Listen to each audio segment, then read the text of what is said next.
Subscribe করতে ভুলবেন না আমাদের চ্যানেলটি ডাটার রান্নাঘর।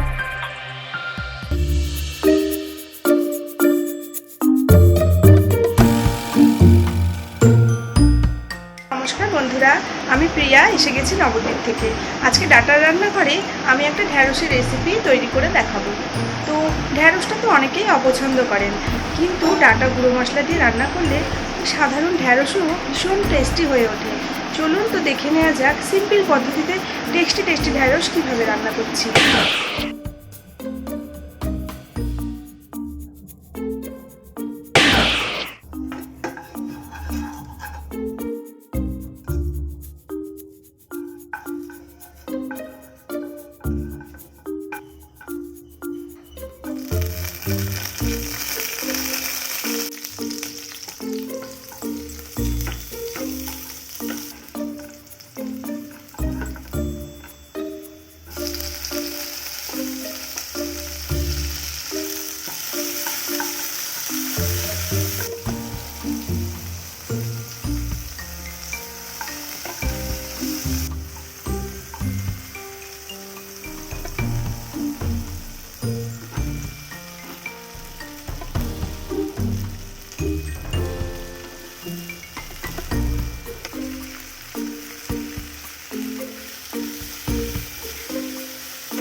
আপনি কি হতে চান ডাটার রান্নাঘরের সদস্য?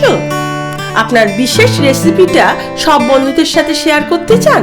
তাহলে আজকে রেসিপিটি বানিয়ে ফেলুন আপনার ডাটার রান্নাঘরে, আর সেটি রেকর্ডিং করে পাঠিয়ে দিন আমাদের এই হোয়াটসঅ্যাপ নাম্বারে। আমাদের বিচারকদের সিদ্ধান্তে যদি তা গ্রহণযোগ্য হয়, তাহলে অবশ্যই পরের পর্বে ডাটার রান্নাঘরে পাবেন আপনার তৈরি করা রেসিপিটা।